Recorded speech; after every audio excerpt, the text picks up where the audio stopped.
Tonight, the grieving son of a man who passed away last week is looking forward to his day in court with the government of St. Lucia as he is holding them responsible for the death of his father. He self called the fire service and they said that as a result of the strike action taken by them, they're not going to be coming.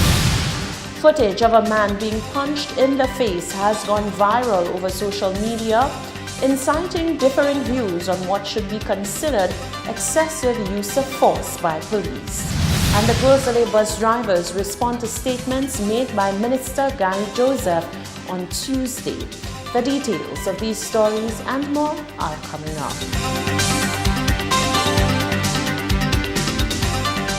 This is the Hot 7 Nightly News with Lovely and Amy Joseph.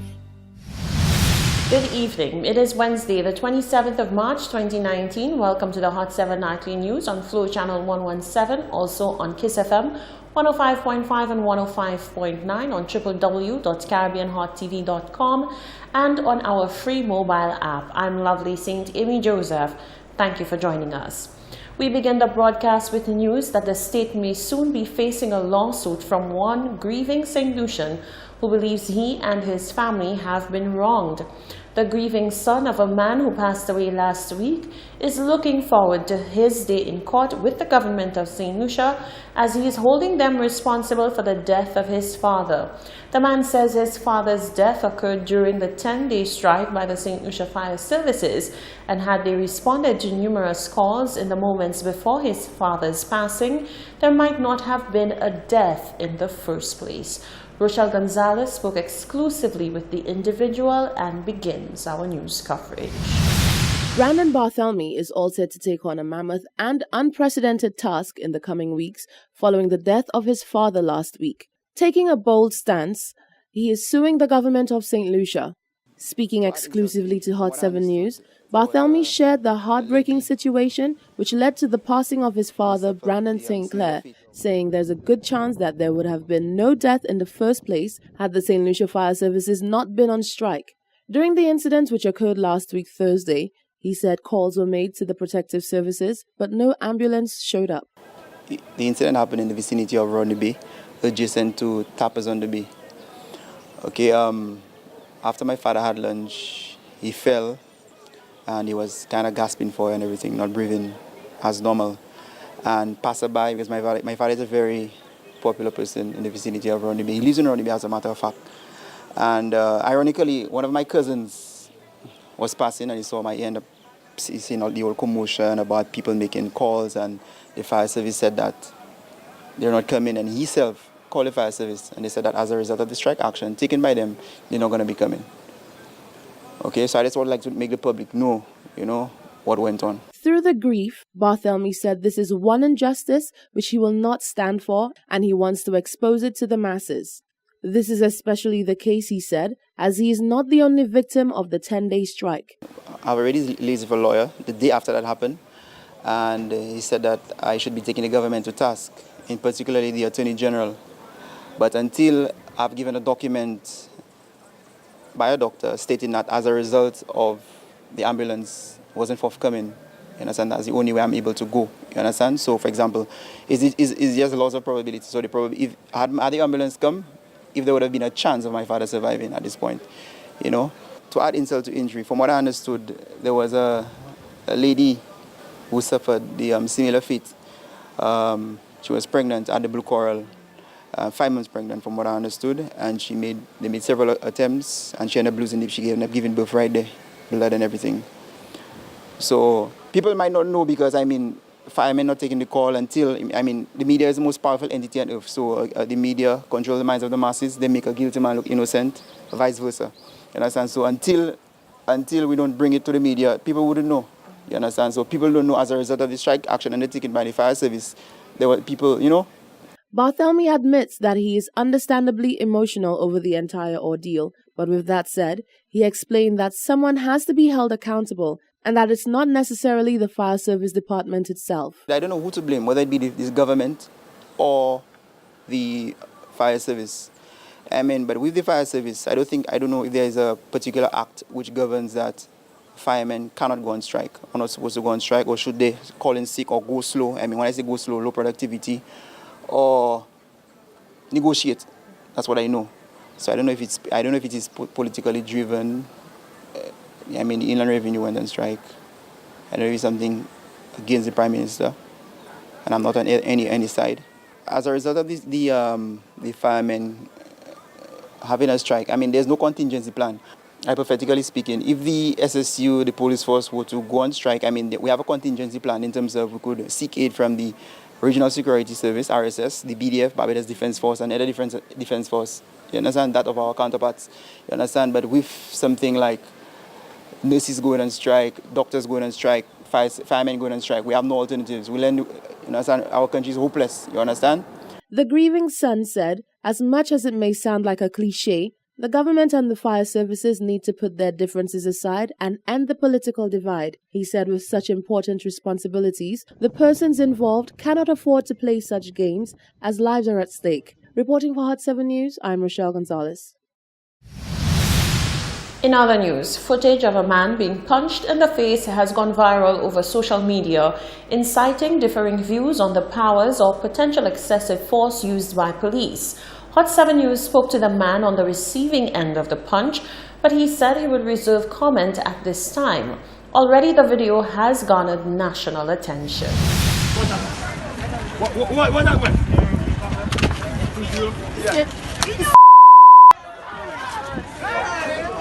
Mama! Mama! Mama!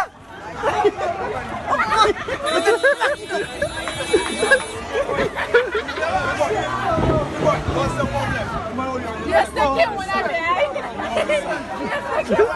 Yo, baby. Never asked me The video has spurred many members of the general public to speak on the matter. Well, if a guy has to be arrested and some individual come and intervene and kick in the police, if I'm a police officer, I would not take it lightly. And if you come in and use physical against me, I would fight you. That's how I see it. And how I see it again, the police have every right to lock up the guy. If he assists in arrest, the police have a right to lock up the guy. Simple as that. I feel like the man, he was exciting himself a bit, but I'm not sure if the police's action was justified. I feel like there could have been something done before that.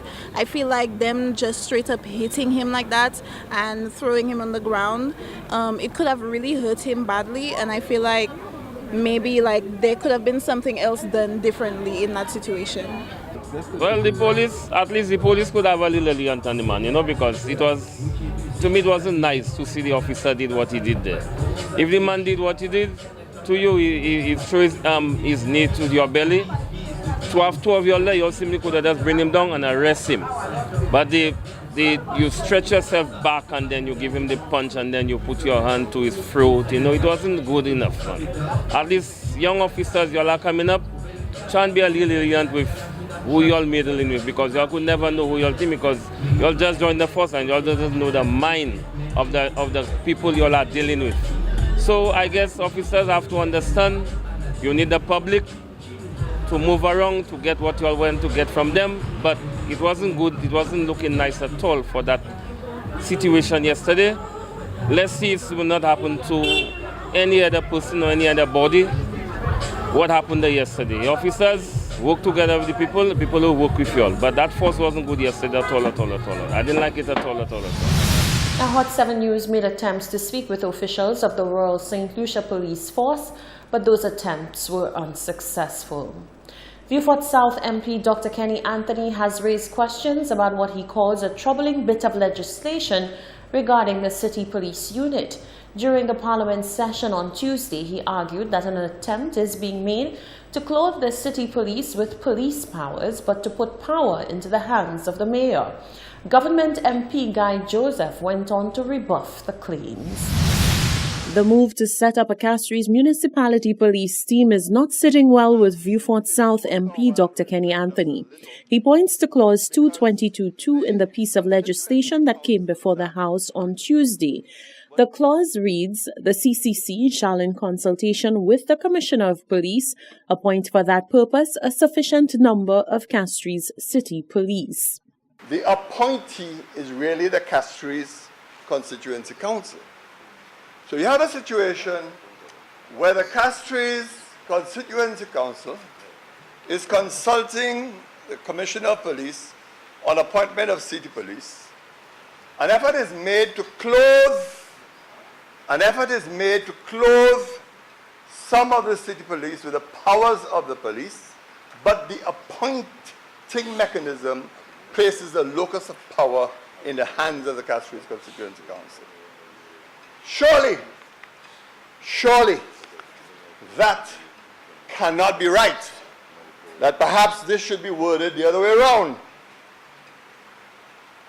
To mean the Commissioner of Police shall, after consultation with the Castries Constituency Council, appoint for that purpose a sufficient number of Castries city police. Dr. Anthony argued that examination of clauses 25 and 27 revealed that the aim is to have the city police unit mirror the police force as much as possible, except the appointment will be made by the CCC as per the legislation. This is really a troubling piece of legislation, very troubling. The Commissioner of Police may, on the advice of the Castries Constituency Council, permit persons appointed to be Castries City Police to wear the badges of the ranks and uniforms similar to those worn by members of the respective ranks in the Royal St. Lucia Police Force.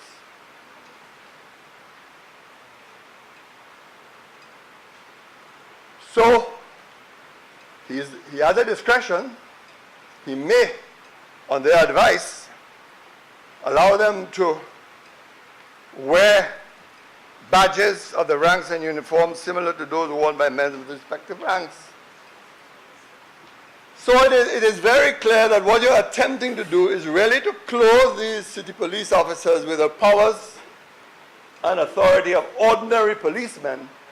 But what you are doing is allowing the locus of power essentially to reside in the Castries Constituency Council.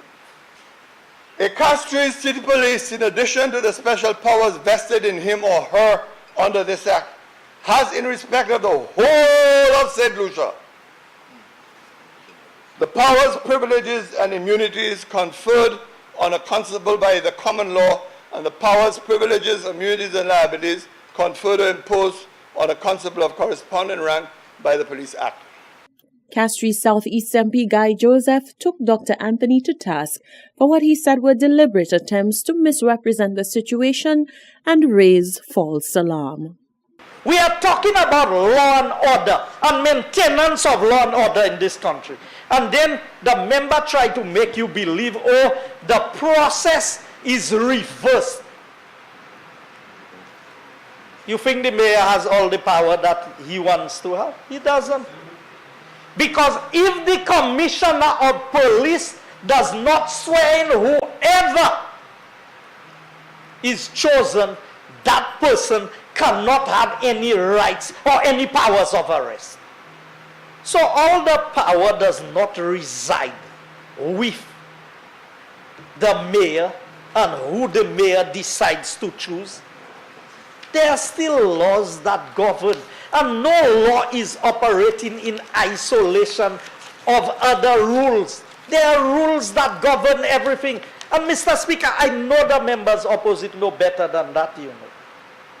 But that is what they do to score cheap political points, to make people believe that the rules being established here is against the people of St. Lucia.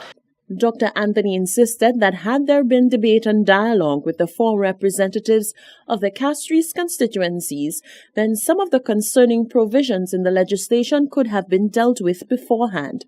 To that, MP Guy Joseph said when the Castries Constituencies Council was set up under the former administration, it did not undertake consultation. The tune was very different. And now, thousands of miles away, still confused over what to do next with regards to Brexit, the United Kingdom holds another House sitting with MPs. Brexit is scheduled to occur on the 29th of March. However, with 2 days until that deadline, the UK is still unclear on what to do next. Brexit has largely been regarded as one of the political decisions which is set to affect many countries with regards to trade, diplomacy and business affairs, St. Lucia being one of them. At a special Brexit sitting held on Wednesday, another vote was held. Already, Theresa May's Brexit deal has been voted down twice, by 230 votes and by 149 votes respectively. The historic first vote has been recorded as the heaviest parliamentary defeat of the democratic era. On Wednesday, indicative votes in the House were held, which is a process by which MPs choose their favored options on Brexit from a multiple choice list. The idea is to finally work out what Parliament might vote for and not what it might vote against. During the sitting, concerns were raised that there is not enough inclusion on the matter.